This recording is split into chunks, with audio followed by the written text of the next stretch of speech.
Female R&B is not like how it used to be. If it wasn't for What's up, guys? Welcome back to my channel. I'm back. I decided to come back on camera for this topic because it was about that time. And I want to thank you all for supporting my last Aaliyah videos, my last Aaliyah series. There's more to come. It's in the works. But today's topic, I really want to talk about what happened to female R&B and the changes I've noticed over the last 15, 20, 25, 5 years. And just, I don't want to make this like a history lesson because most of us that are music listeners, we already know this, that. And I'm going to go through some artists. And please, because every time I do some of these videos, people always be like, you forgot this, you forgot her, you forgot this one. I'm not going to remember every female artist, every female group. And the female group video is coming soon. But I just want to discuss the evolution of female R&B and the changes in female R&B. That's what I mean when I said what happened to female R&B. And that's not necessarily in a negative light, because to be honest, let me know what y'all think about this. We can talk about this too. I think that female R&B is in a much better shape than male R&B. Nowadays, in this 2022, do y'all feel like female R&B is in a better shape than male R&B as far as like the music, the artists, the popularity of it? I feel like female R&B is in a much better shape. What you think about that? I decided to wear my Aaliyah tank for this video, and for all the Aaliyah fans watching, stay tuned. I got a very special surprise and something very important to show y'all right here. Stay tuned and you'll see what it is. I know that over time, music has to change, styles change, what's popular changes. We're in the social media era, we're in the streaming era. What was popular in 1991 wasn't popular in 2001, wasn't popular in 2011, it's not popular now. Now, as we've seen, right, over the last few years, over the last few months, is a big thing with sampling older songs from the 80s and 90s, and a song that was from 1980, 90, 2000, whatever, might go viral on TikTok, that then causes an influx in that song or that artist. Like nowadays, a lot of artists and a lot of record companies are just so wrapped up in how popular can this song become on social media. And that pisses me off. And that's the thing now, right? A song becoming popular on TikTok can revive an artist's career or push their career even farther, right? Unless you're already like a well-known artist, a song on going viral on social media can increase your artist status. You know what I'm trying to say? Like basically to the point where, like a female R&B artist, she released a song 5 months ago. She released an album 6 months ago. It wasn't doing that well. One of her songs go viral on TikTok. That certain snippet of that song go viral, all of a sudden it's an influx. People don't know who she is. Her social media followers increase. All of a sudden, her sales increase. All of a sudden, her streams increase. That's how it is nowadays. Before then, the main thing to really get you out there was performances, radio play, your music video being on TV, going on interviews, touring. Now it's a whole different game. That's today's generation. But I brought that up to show the contrast between now and let's bring it back to 1987 with this magazine cover from Ebony, where it showed Janet, Anita Baker, and Whitney Houston with the title, Who's the Greatest? Janet, Anita Baker, and Whitney Houston had worked their way up to become the three biggest black woman entertainers. And I think it's fair to say that at that time in their careers, one of the main genres they did was R&B, right? Thinking about it, I'm like, who would be considered the top 3 female R&B artists right now? From my perspective, and to be honest, there may be a way to tell, like through Billboard or this or that, but from my just critically thinking, from what I observe just on social media, just knowing to know, I feel like not even top 3, but some of the ones that come to the top of my head, I could say SZA, Summer Walker. I'll throw Jasmine Sullivan in there, and that's another thing I want to talk about with Jasmine Sullivan. We're gonna take a detour real quick. Beep, beep, beep, beep. What's going on? You see, she came back, she had her comeback, and she was well received. She was well received back then too, but she didn't feel appreciated, right? Now all of a sudden she came back, she was still singing the same way. Some people would say even stronger than she was before, with that powerful voice, the powerful vocals, the riffs, the runs, and everything, which we're gonna get into. Y'all know female R&B, people love that deep gospel, church, soul singing. That's what Jasmine Sullivan was bringing. But because she didn't feel appreciated, she took a break. Same thing can be said for Fantasia, Jennifer Hudson, many others that people love to say nowadays, oh, it's all about vibe music. It's all this vibe music. Oh, what happened to the real singing, real singing? But there was a time when R&B artists, female R&B artists were really singing with an A, not an I. And their album sales going down. You know what I'm saying? Instead of going platinum, they was going double calendar. You know what I'm saying? Like, yeah, it was bad. It was an era where it was just like, that type of singing was just not, you know, people said they loved it, but as far as billboards and charts and all of that, it just wasn't the top anymore like it used to be back in the day. Which is why I'm going to keep going back and forth, because it's interesting noticing the shift where it's like that type of singing was renowned. You know, you had the Whitney Houstons, the Mariah Careys, the Toni Braxtons, the ones that could really sing, right? And they were selling Grammys, top radio hits, top Billboard hits, double, triple, quadruple platinum, going diamond. But now, that type of singing is not as revered. People appreciate it. It's discussed. They get praised. You might get a Grammy nomination or a Grammy win here and there. But it's not like, what should I think about that? And for all the Aaliyah fans watching us far, remember how I told y'all I had something very important to show y'all? And of course, this is, to most of us, this is old news, but just to have it in person, y'all ready? Y'all ready? Are y'all ready? Look at this. If you know, you know. You see this? I didn't even take the plastic off. Just to have it. The last time I had one of Aaliyah's physical albums was like 2006. Like this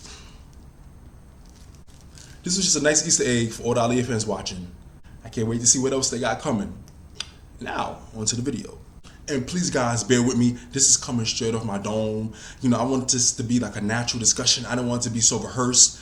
I just wanted to discuss this shift that I know we all notice, especially all of us, 70s, 80s, 90s babies. We know the shift that female R&B artists have made, that female R&B in general has made. Another thing I want to talk about is like the different themes in female R&B. Where I feel like, especially back in the day, like I'm talking about back in the day where like, the 50s and the 60s, even the 40s and 70s, a lot of the music was about like love, the love songs, and it was like emotional and you could feel it, and it was like really passionate. That's another thing I feel like that's really missing now, is like the passion in the music, the passion in the vocals. I do agree with, I feel like nowadays everything is more like vibe music. That's not necessarily a bad thing, but you do notice there's not like that passionate music anymore, passionate vocals. Everything, if it's not about the chill vocals and then this, right, it's more like the, like showing how much you could do with your voice, to the point where it's like it overpowers the emotion. You can feel the chills, you get the goosebumps from the vocals, but it's kind of like, okay, you just don't feel like that depth within the song. So something you might do, but I feel like certain songs here and there, but it's not like a general thing like it used to be back in the 80s, back in the 90s, and even in the 70s. There were always songs like this back then too, but I feel like nowadays, this a surge of those type of songs in female R&B, where it's like, you can consider it like men bashing or being cheated on, or this, y'all know what I'm talking about. And y'all know I had to bring the phone out because there's so many female R&B artists, so many different angles I could talk about this from. But to keep it short and simple, y'all remember, I want to break it down to certain themes, right? Y'all remember that era of like sophisticated R&B, where it was like that R&B where you can listen to light a candle, drink some wine. The vocals were pristine and clean, and just, you know, just listening to a certain song, certain albums, the vocals, the instruments would just wrap you around, and you just could sit back and relax and listen to it, put it on repeat. That type of music, the sophisticated R&B.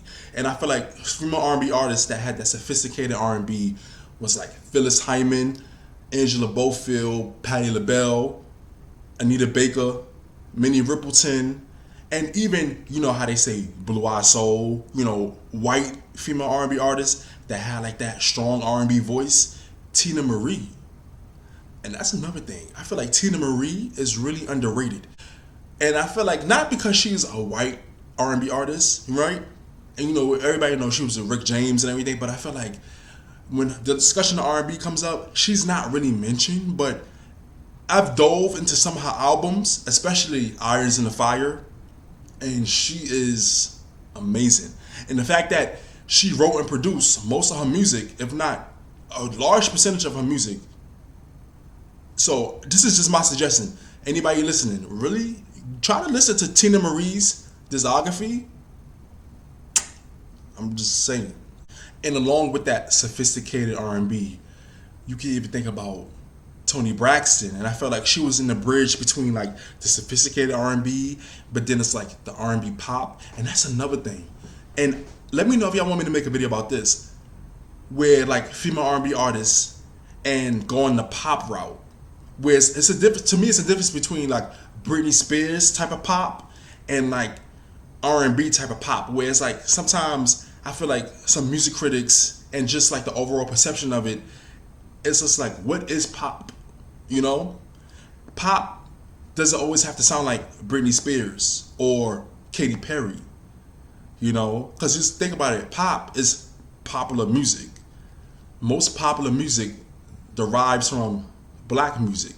It's not like, you know, country music is, you know, you hear a lot of guitars, da da da da. Electronic music, you hear a lot of, you know what I'm saying? Like dance music, you know the beats, you know this hip hop, rap, you know the beats, you know it's rap. But popular music, pop music, is really different forms of black music that's been altered in many different ways. Then, as I said, with the male R&B, I feel like moving on into the 90s, that's where you had like the surge of more like hip hop, New Jack Swing influence R&B, where you would still have those vocals, but it was like a more New Jack Swing upbeat influence to it. And you had more female R&B groups. Then you had solo artists, you know, like the groups I can think of like the top of my head, right? TLC, Escape, you had Jade, you had In Vogue, who were more like, had a more like seductive type of smooth thing with their vocals. You know, they took the more traditional route with R&B, but then you had those groups, like I mentioned, that had like that more hip hop edge to them. Then, y'all know, groups start out with the hip hop edge, or artists start out with a hip hop edge. You know, solo artists, you can think of like Mary J. Blige. Eventually, as time goes on, they change it up. Instead of they was doing the hip hop, boom, boom, boom, then they start dressing more sexy and seductive, and the music starts changing a little bit, and it's more like, you know, like I said, passionate type music. And y'all know what I'm talking about, the different shifts that female R&B artists go through and the different eras they go through. One era they're like this, and then 2 albums later they're like that, you know. And y'all know where this is heading. That brings me into that 90s era where we had the introduction of like the black female teen icons, idols. Aaliyah being one of the first. Then we had Brandy. Then we had Monica. And then, you know, before them, we had like Shanice. But I feel like as far as like the 90s, the mid 90s, Aaliyah, Brandy, Monica, people always group them together, right? And y'all see how Aaliyah and Brandy and Monica started off, and then you see how as time went on, they all changed their image. Of course, they started off when they was 14, 15, but y'all see the evolution? Y'all see the shift that they went through? And I really feel like Aaliyah was one of those artists in the 90s where everything was about that strong, powerful singing, showing off your voice, showing how much your voice can do.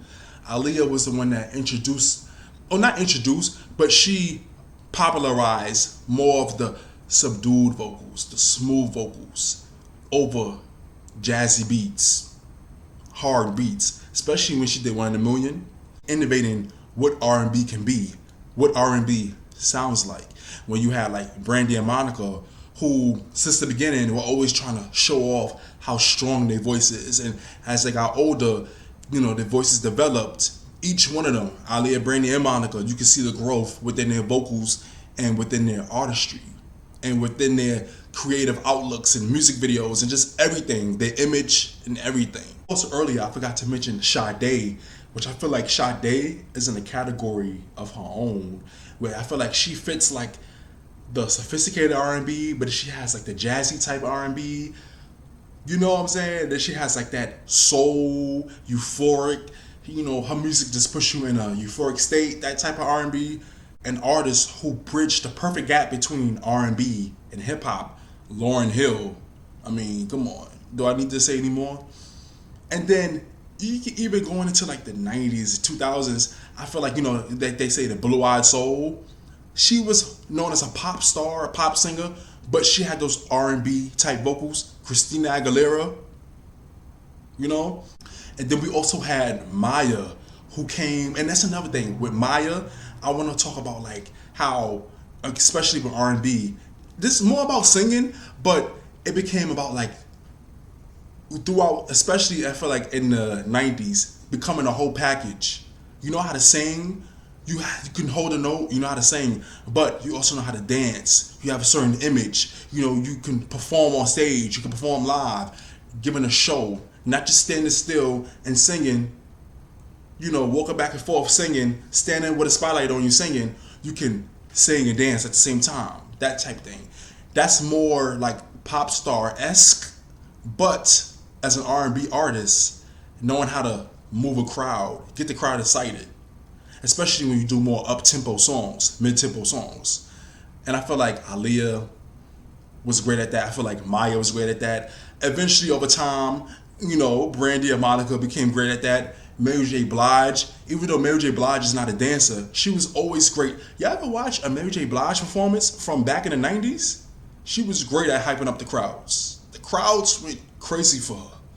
It was just about really having the whole package besides the vocals. Then you can move on to like the whole neo soul era where you had like Erykah Badu, India Arie, Angie Stone, Alicia Keys, like that type of poetic neo soul R&B type singing. You can tell from the beats and from the way they sing, the style of their singing, the music videos. They wore like braids and afros and head wraps, and y'all know where I'm going with this. That was a whole nother era. And I feel like that's kind of missing nowadays too, like that neo soul.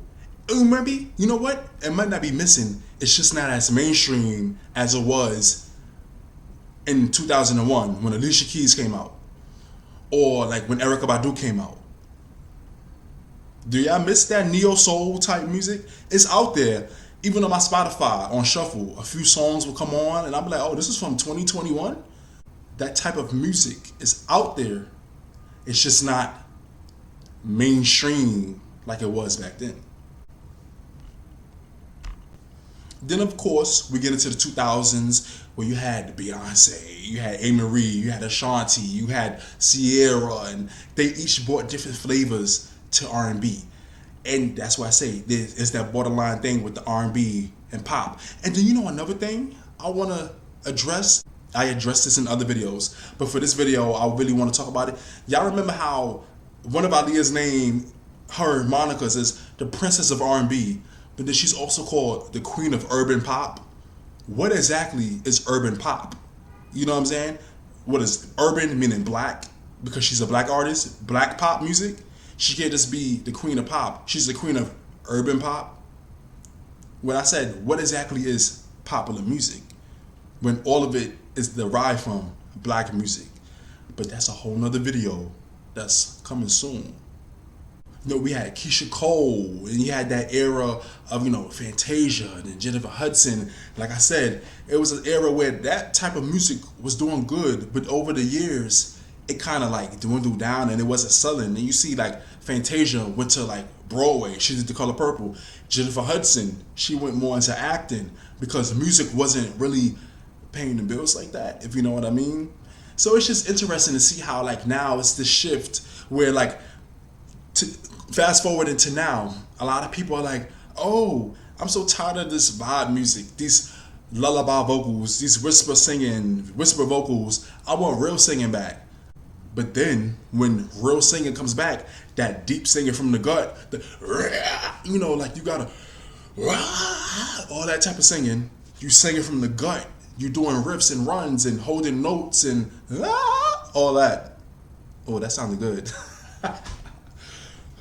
It's kind of like, it's celebrated in a way, but it's not reflected on the charts. It's not reflected with album sales. It's not reflected through Spotify streams, Apple Music streams.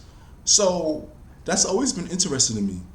People complain about wanting real vocals, but the real vocals don't sell like they used to. And then we move on to like the more up-to-date era where you have like the Ella Mays and Summer Walker now. You had SZA and I feel like y'all remember that shift where like 4, 5, 6 years ago, there was this thing where it was that stylistic type singing. And I would even say Ariana Grande is a pop artist, but she has like those R&B type vocals. She was even getting compared to Mariah Carey when she first came out. So she goes into there too, but that's a whole nother video as well.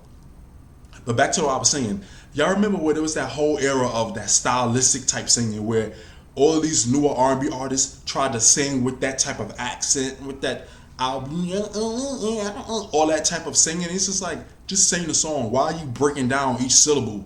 Like, just sing the song. I know y'all seen that video of SZA that went viral where she was like, Tuesday and Wednesday and Thursday and Friday. Tuesday and Wednesday, Thursday and Friday. Oh my God. It's like this ambition to prove how much they can sing, and you have your own style of singing, but it doesn't, it's just like, just sing the song naturally. You don't gotta twist and shift your voice in a way to show like, look how different I can sing. Like, look, like, it's just like, just sing the song naturally. We hear you can sing, but you're doing too much, you know? And another artist, interestingly enough, I want to bring up is Rihanna. Y'all remember when Rihanna first came out? She had that more Caribbean influenced R&B, but then it was borderline pop. Like I said, it's always that borderline. It's that gray area of what is pop, what is R&B. For the sakes of this video, she came out with that more Caribbean influenced R&B music, but then she gradually shifted into pop music, and that's when she really blew up, you know? So it's interesting noticing that too. Like Beyonce, you can say Beyonce came out with Crazy in Love. Crazy in Love, I would consider that like an R&B song. She had like Me, Myself, and I, those R&B songs, the ballads. But then, you know, Beyonce was always doing great. But then I feel like she really became a phenomenon after Single Ladies. And to some, Single Ladies is considered pop.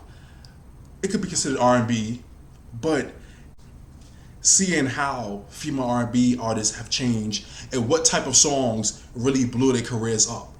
You know, the R&B song or a more pop sounding song, if you know what I mean. And I just feel like Rihanna and Beyonce are like the perfect examples of like, you know, they was doing a certain type of music. It was popular. They were doing great, winning Grammys, doing this, doing that, selling millions of records. But it was certain songs that really took them into the stratosphere. And they weren't really like R&B based. It was more pop based.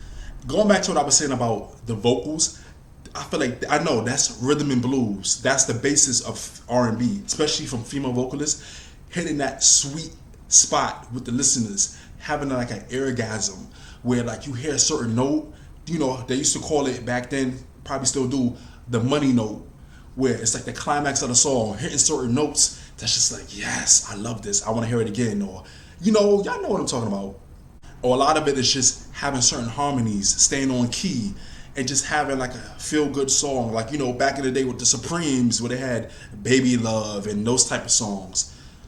So I've always been an advocate for different styles of singing. To me, just to prove that you're a female R&B artist, that you can sing, and your vocals don't have to be so expansive, so, oh my God, like, you know, Whitney Houston-esque, Mariah Carey-esque, Jennifer Hudson-esque.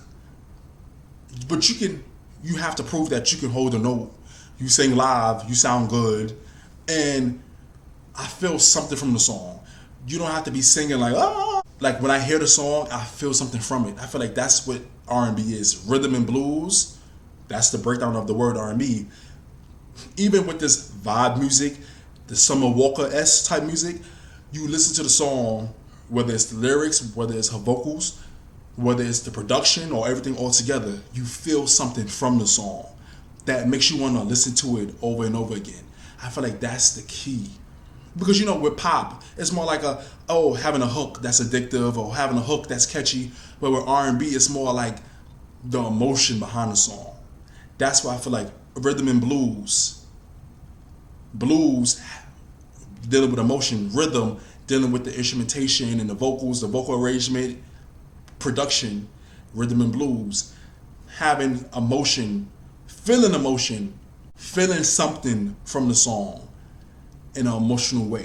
It could be happy, it could be sad, it could be joyful, it could be uplifting, it could be like upbeat. You might want to dance, you might want to twerk, you might want to cry, but you feel something from the song.